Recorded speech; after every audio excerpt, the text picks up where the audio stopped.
Thanks, Mark. But it is interesting that someone is raising that question because we were just talking about it here a while ago, and the reaction is actually mixed. The response is mixed. I don't know. I'll throw it to the panelists to answer that. Women don't support each other. Somebody asked in Abuja. We already asked here in Lagos. So maybe we should begin with you, the Deputy High Commissioner, what you think about that. Great, thank you. The truth is, it's not my experience.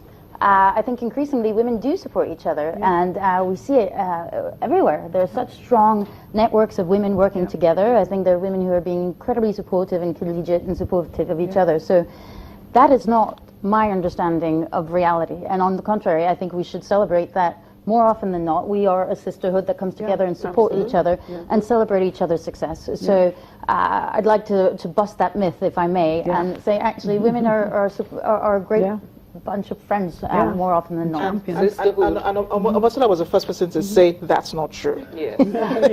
You were the first person to say that's not true. So tell us what's in your mind. Well, just like she said, I really do think that a lot of women support women now, especially now. Maybe in the past, because we didn't have mediums, to reach one another, and then people naturally getting used to that myth of we're jealous of one another, and then even the media, because I'm in channels and I have to talk about the media. The media needs to help us. You realize that the minute a woman is getting to some kind of level, they start to pitch them against one another. You don't see that happening with men. You don't see where they go or choose between these two people. It always seems like there's just one space for one woman. So it's always this fight about beauty, about, things that are really not relevant, especially if it's not a beauty contest or it's not something that has to do with that topic. If it has to do with intelligence or other, other topics, it would be nice, for those sort of trivialities not to come to play, if you know what I'm trying to say. So sometimes people feed off this sort of energy, and then the first thing that comes to your mind is, I have to pick between Omotola and this person, or I have to pick between this person and that person. The Minister for Finance was a woman, is talking, and you're thinking, is she more beautiful than that? Like, how is that even relevant? That would probably be the perception of people who are watching, not of her colleagues, I suppose. Well, maybe not of the press. I was talking from, also my own experience with other things, but I'm just saying generally these are mindsets that we've had over the years that make people think that women are not supportive of women, and people believe that it's women that make these comparisons the most, but I think these are things that are changing, and like she said, we need to celebrate more of the positives than the negatives. We need to highlight the things that are actually working than keep talking about the things that are not working.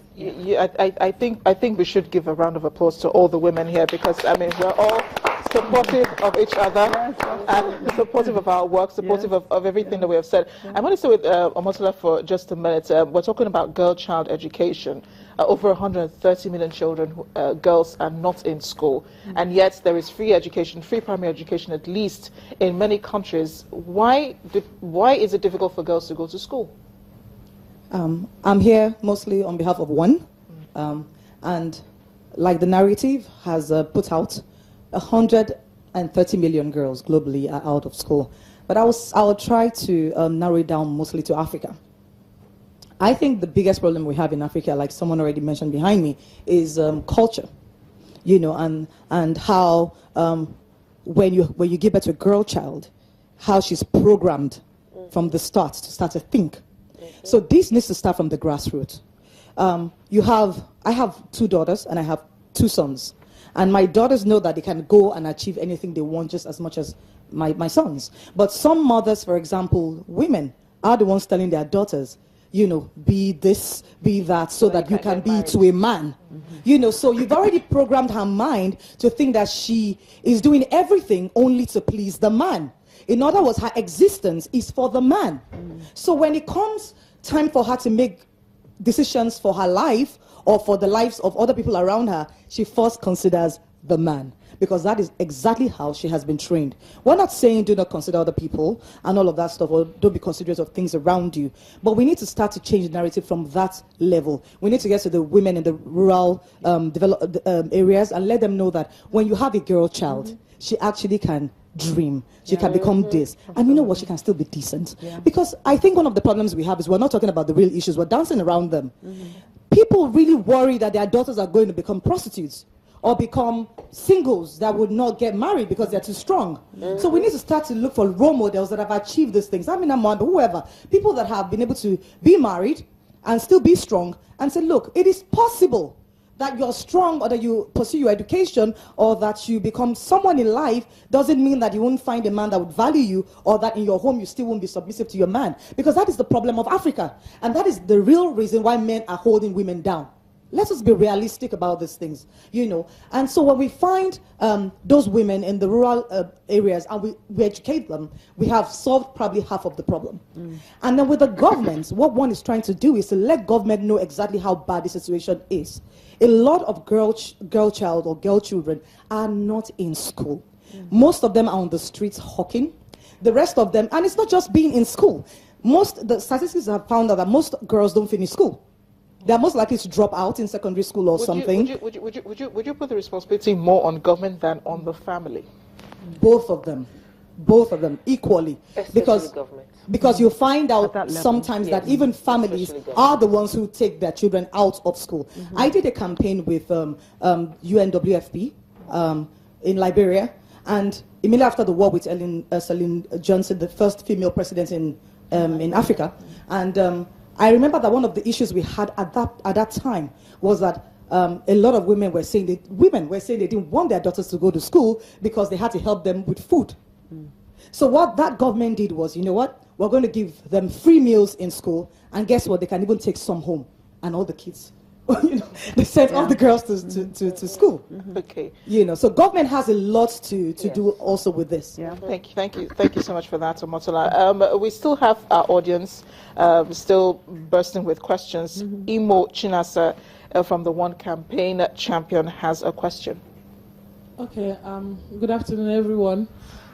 Just like Omotola has hinged much on female education, my question has been, we have a lot of policies that are geared towards free education. Now, it goes back to the rural area, because I believe in the urban settings, we have choices. It has to go to the private or to the public school. Even in public school, there's a lot of competition among teachers. So we have qualified education compared to in the rural area, where we don't even have institutions. There are places you go, turn the whole village, you won't see one primary school. So I want to see more what government will be doing when it comes to implementing this free education as relates to the rural areas, because that is where most population of these women are that we are trying to intervene for. So that's my question. I think it boils down to legislation. Legislation, and like I agreed with Omotola, is mostly the job of government to make sure every child gets off the streets, every child is in school. If you find children on the streets between the time like 8 a.m. and 2 p.m., take those kids off the street and wait for the parents to come get them. If it means we have to threaten them with jail time, we're going to send you to jail if your kids don't go to school, we have to go that length. The government has the utmost responsibility to make sure every child is in school. I mean, we're a product of education. Yes. We wouldn't be sitting here if we didn't have that opportunity in life. The first priority in my life is education. And that is what you have 2 girls. I have 3 girls. They're like boys to me. And I keep asking people when they say, oh, in Africa, they go on and on about